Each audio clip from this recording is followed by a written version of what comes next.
ran across about 30 meters of open terrain and ran to the bunker and threw a grenade over the top, and then went around to the left side. There were still some bad guys that were trying to shoot me, and I was able to, shoot them with my M16 rifle. You are about to embark upon the Great Crusade. To meet this mounting aggression. And make no mistake about it, good will prevail. I was born and raised in western Pennsylvania, Washington, Pennsylvania, the home of the Whiskey Rebellion and also the home of Pony League baseball. Fantastic. When did you join the service, and why did you choose the Army? I joined the service. I had been drafted, so I enlisted under the college option program and went in 5 days after I graduated.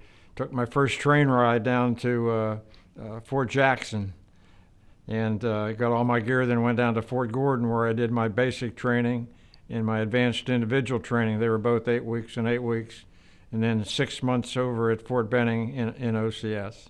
After OCS, I was supposed to go to Ranger School and Airborne School.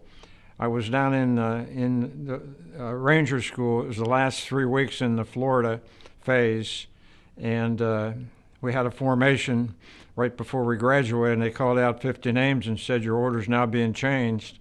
I was supposed to go to Fort Jackson, South Carolina, and push basic trainees, but instead they needed lieutenants for this unit that was forming up called the 1st Cavalry Division Airmobile. Initially, it was the 11th Air Assault. They had been testing helicopters in war games against the 82nd and 101st, and so it was proved to be very, very successful. So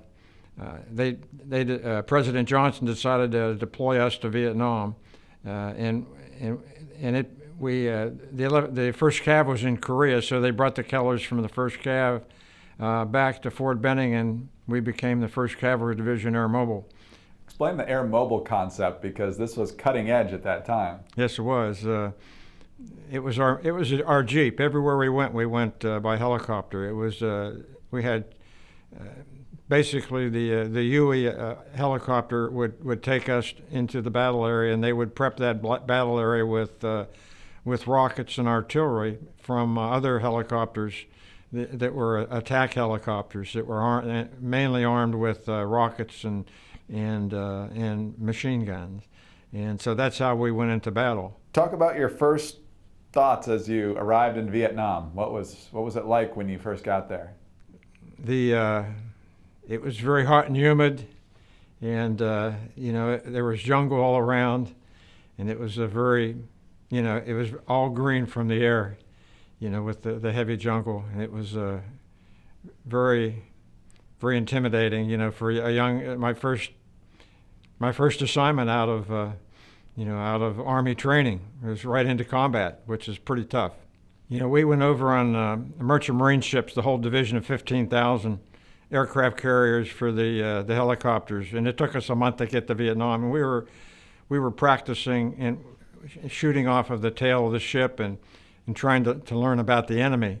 And Captain Nadal was our intelligence officer then, hadn't taken over the company yet, and he was telling us about Vietnam because he had been there before with the Special Forces, so that was very, very unique because not that many had been to Vietnam because it was, it was a brand new engagement for us for the larger units. Special Forces had been there before, and so it was just a very unique experience for us to be on the ground and working. We had been deploying and working in small units before that battle, and we didn't have a whole lot of contact. We didn't find the enemy, and that was the mission of our recon units, to go out and find where the enemy was, and we would pounce on them with our helicopters with our infantry units. And so they saw a big star on the map of where near the Cambodian border where they thought there was an enemy base camp, and the enemy was very new too. They had just come down. 2 of their units weren't with them, which was good for us. Their heavy artillery and their anti-aircraft units had not made it down there yet, which means that was good for our helicopters and good for our men too with the heavy mortars. But we were outnumbered too, about 7 to 1. We went in with into the battle with 457 troops. We were a little bit late too. Had everybody been there, but with malaria and people having to go back home after their tour was up because some were pretty short, we were down to 457, and the enemy had had seven, like I said, 7 times the amount of soldiers we had, which they had over 3,000 soldiers. And we didn't know it at the time, but we had a lot of assets the soldiers didn't have. We had the whole division ready to help back us up if we needed them. And so what started as an effort to find and target the North Vietnamese turned into an effort to protect a specific landing zone known as LZ X-ray. So explain what the plan was to protect that. We went in to find the enemy, and it wasn't initially we didn't find them, and so once everybody got in, it was a Sunday morning on the 14th of November. They started in about 10:45 in the morning with B Company, and our sister company. A Company was the second unit in, and then C and D Company. We had 3 rifle companies, and the Delta Company was our mortars and our machine gun platoon, and they came in.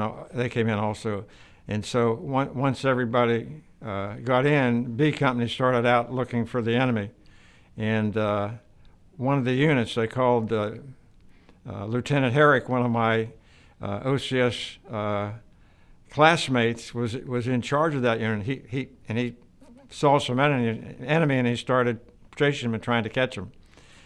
Getting away from the rest of his company. And that unit, they called it the Lost Platoon. They weren't lost, they were just surrounded and outnumbered.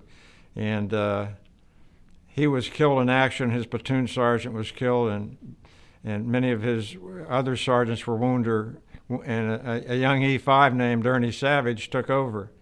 And he provided, put a ring of steel of artillery and mortar fire all around his position. And our mission throughout that day, we made 2 attempts to get up to him that day because B Company was light one platoon.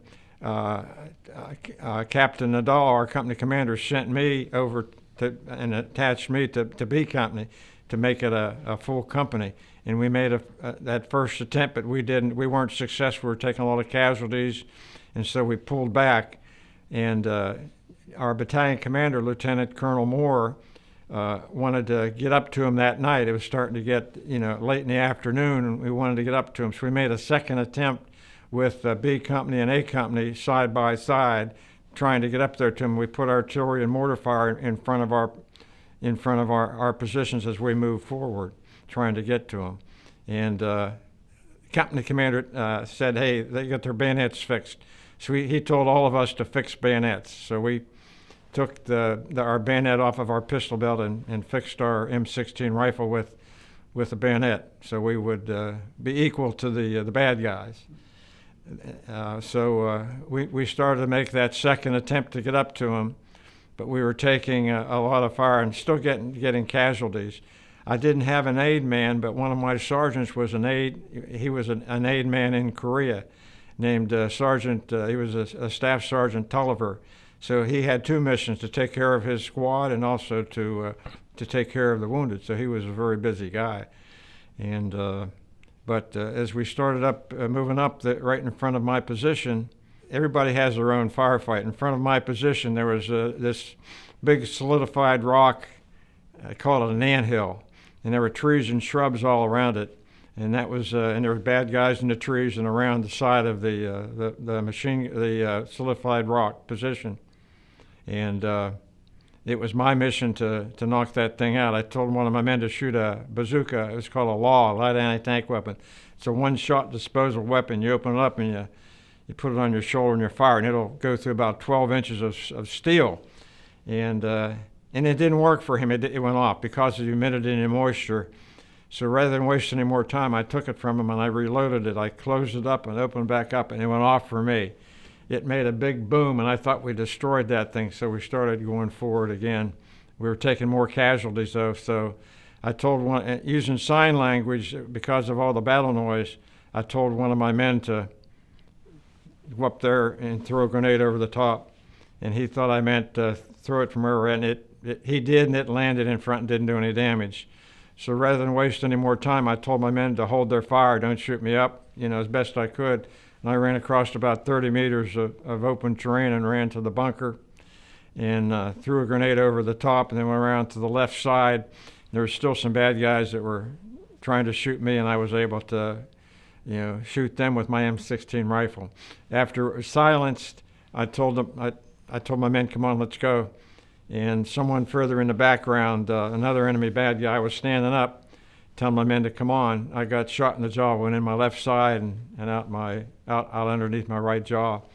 And Sergeant Tulliver came up and patched me up, and a couple of my men took me back to the command post. Had I not got shot, I would have went around and maybe stood in front of the bunker, that was left. It was still a solidified, it was still a lot left of it. And, until my men got up there, and we would have moved forward as a complete platoon, which is what they did after I was wounded and evacuated. But they didn't make it up to the lost platoon that day. They were taking, it was getting dark, and they were taking too many casualties. So the battalion commander told them to pull back, and they set up a defense that night, all around the command post, which was in the center of the landing zone. How tough was it to be evacuated and have to leave your men there? It's very, very, very tough. I've never had that much. I never experienced that much pain, in my body. I had a few, one broken bone in my foot, but that was my only. And I was very, very lucky. I said, God work in strange and mysterious ways. Another inch or two, it hit my jugular vein, and I'd have bled out. But it shattered my left jaw, and they back in the aid station, they wired my jaw shut, and so they gave me a pair of hospital scissors in case I had to, if I got sick on the helicopter or the airplane. Going back to the States, I could cut the rubber bands, and I wouldn't drown on my own barf, my own vomits, which I didn't. That didn't happen. I didn't have to do that. You didn't need it, but that's smart thinking, because that could be trouble if that had happened. So it was like 3 months while my bone healed at the Army Hospital in Valley Forge, where Captain Edwards also recuperated from his wounds. So it was nice to have. And there were some other guys in there too that were from the battle. At what point did you learn that you were either being considered or had actually been honored and would be honored with the Medal of Honor? I received a letter from my company commander, Tony Nadal, saying that he was putting me in for a high award. I was, after I recovered from my wounds, I was reassigned to Fort Benning, and they saw that I was a bachelor, so they reassigned me up to the Mountain Ranger Camp in Dahlonega, Georgia. There aren't a lot of homes up there, and it's kind of hard for a married couple to find housing there. So they put a lot of bachelors up there, and so I was working with the Rangers, doing lane grading and mountaineering work at the Mountain Ranger Camp in Dahlonega, which is north of Atlanta. And they got a letter from Tony saying he was putting me in for a high award. So a few months later, I went down to a Florida minor league baseball game where they awarded servicemen awards for their actions, and I received the Silver Star. I said, "Wow, that's the third highest award. That's very special." So I went back and did my stuff at the Mountain Ranger Camp, and I got a call from a reporter who asked me, what I did, and he said they're putting me in for the Medal of Honor. 13 months after the battle, I went up to the Pentagon, and it was during the President Johnson administration on the 19th of December, 1966. Okay, it was when I received the medal from the Secretary of the Army. President Johnson wanted to keep Vietnam a low profile, so he had the Secretary of the Army give me mine. He figured there might be less publicity if it happened that way. And a few months later, a Marine named Barney Barnum got his from the Secretary of the Navy. And we're the only two living Vietnam recipients that didn't get the medal from the president. Okay, a lot of times a vice president or a high official will give posthumous awards to family members during the Vietnam War. But so it's also the only battle where there are 3 medals of honor. The 2 helicopter pilots got the medal too later. Bruce Crandall, who's featured in the movie, and Ed Too Tall to Fly Freeman. So I'm in the book, We Were Soldiers Once and Young, that's written by the only embedded reporter we had, Joe Galloway, and the battalion commander, Hal Moore. And the book came out in 1992. 10 years later, the movie came out. And Joe Galloway received the Bronze Star with a V for helping save a wounded soldier on the battlefield. So he's the only Army reporter, civilian reporter, that was awarded the Bronze Star with a V. So that's very unique. Let's talk about your commander, Hal Moore, your overall commander in the division.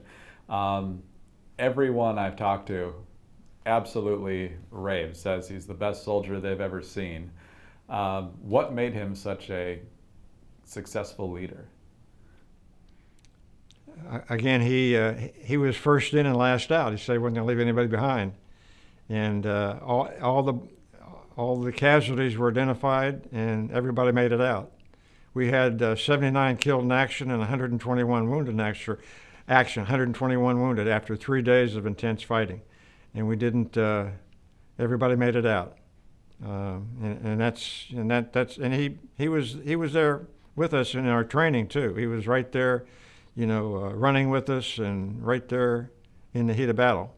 You didn't see that much later in Vietnam when the commanders were usually up in the air. You didn't see many of them on the ground with you, and it was very unique when he spent the night with our company, with his command element. So that really puckered us up too when he was right there with us, sleeping right there with us. So he was a great leader, and he retired as a 3-star, and did very well. Back to the Medal of Honor for a moment, because the way you look at the medal is not about specifically what you did, it's about specifically what everyone that day was doing. Yeah, this medal belongs to all the men. I'm just the caretaker of the medal for my men that I served with. They deserve it as much or more than I do. There's so much action that goes off in combat. It's very, very tough to record it all. And so I'm very, very blessed to be awarded the medal. And so that this medal is as much theirs as it is mine.